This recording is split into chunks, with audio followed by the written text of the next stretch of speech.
Hi there, welcome back to my channel. In today's video I am going to be attempting to do a test run on how to make a pouch. My test run is going to be for my second run, which is going to be making a planner with a zipper.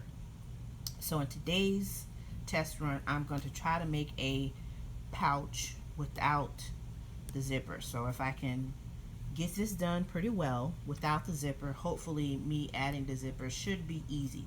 So I'm going to be using these two pieces of fabrics for my tester run here.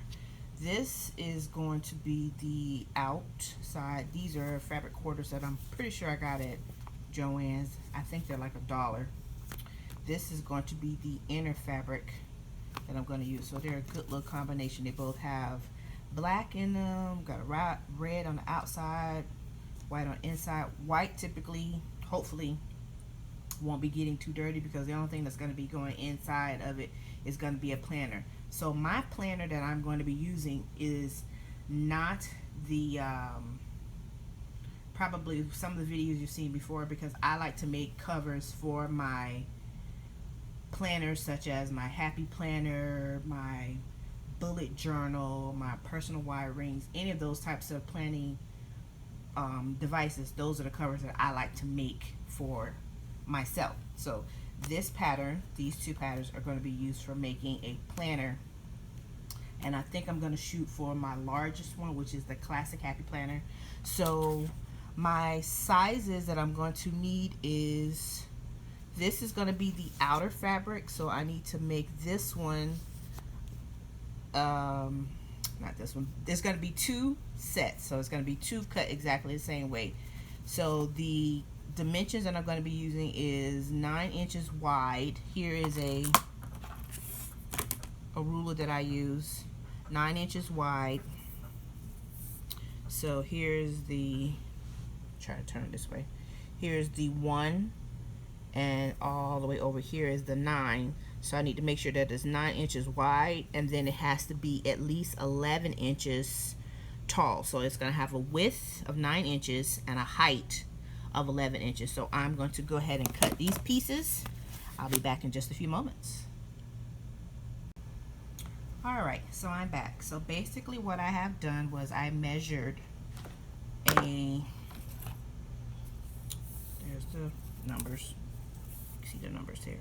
So there's the 1 over here, and I measured 9 inches wide, 11 inches height. Actually, I did 9.5 to allow myself a little bit of extra seam allowance. And here are the straps that are left over from the pieces that I cut from each. So after I cut the 9.5 by 11.5, basically I just took my rotor here and I just cut straight down the middle.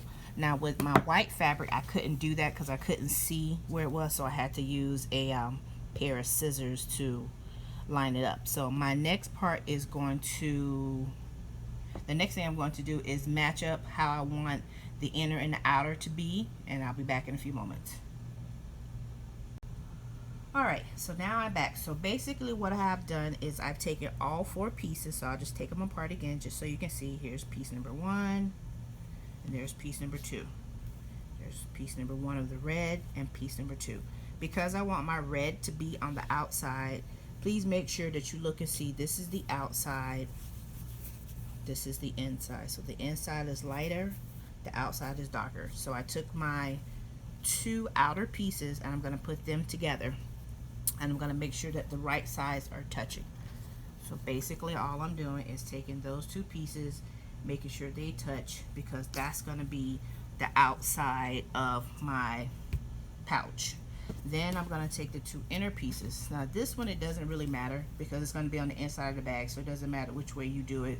So I'm looking to see which one looks lighter, which one looks darker. It doesn't really matter. So I'm going to make sure that I have 1 on this side, line it up, flip it over, 2, line it up here. So basically once I sew around all 3 locations, So the height, the width, and the height, and I'm gonna leave the top open. So once I sew around the 3, basically what I'm gonna do is turn this inside out, and the parts that you should see predominantly should be the red, and then the inside should be the white. So I'm going to pin, so you do need pins.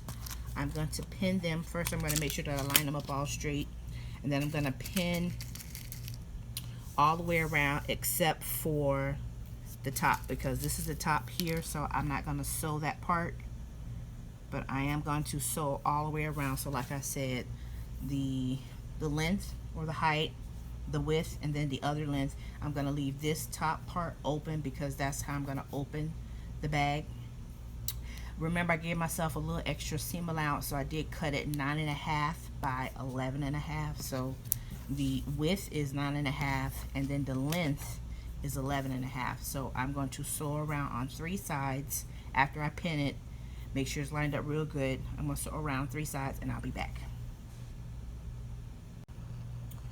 Alright, so I am back. So I have sewn on 3 sides. I've done the height, the width at the bottom, and the height on the other side. So now I still have this part open. So like I said, you can use this part to leave it open. That's the top, so that way you can flip the fabric in. But before I do that, I'm going to cut some of this fabric here. I'm gonna cut some of the fabric that's there, just the corners. Got my scissors. Make sure I don't cut the part that I've already sewn. So I'm just gonna cut a little bit here, a little bit there. Those out of the way. So now I'm going to flip this inside out. So as I was sewing, and like I said, I gave myself a little seam allowance, not much at all. I gave myself like a 1/2 inch seam allowance. I went ahead and tested which planner could potentially fit in here, and no, the classic Happy Planner will not fit in with the measurements that I have done. So this is the main reason why I'm doing this first test run. So the classic Happy Planner will not fit. Also, a personal wide with rings will not fit. So if you're going to use the measurements that I have shown in here, you could probably fit a A6. You could probably fit the standard Happy Planner Slim. You could probably fit a B6TN. I don't know if the B6 with the rings is going to fit. I'll give it a test and see if it's going to work, but it's just not wide enough. So I'm going to do another test. This time I'm going to make my width probably I'm thinking maybe 12 inches wide, and then I might make my height 13 inches tall and see how that works. The height is not the problem, it's the width. It's just not enough, even with the seam allowance that I gave myself. I gave myself a 1/2 inch seam allowance. So even if I cut it 9.5 and 11.5, the 9.5 for the width is just not wide enough. So I have to try again, do a little bit wider. So now I just made somebody a gift. I'll finish it up. Somebody who I know uses a A6 or maybe even a Hobonichi. I can give this to them as a nice little present. Sorry, nice little present. So here is it turned on the correct sides. So here's the red on the outside, and then the white is on the inside. So I'm going to finish this up by probably just sewing this in, tucking it in, and maybe putting like a little either a magnet, or I'm going to put a string with a button so they can use it as a safety device. So thanks for watching. Let me know if you're working on any projects. Like I said, I'm going to do another test run and see how it goes with the changes to the measurements. You guys have a good one. Make sure you give me a thumbs up. Talk to you later.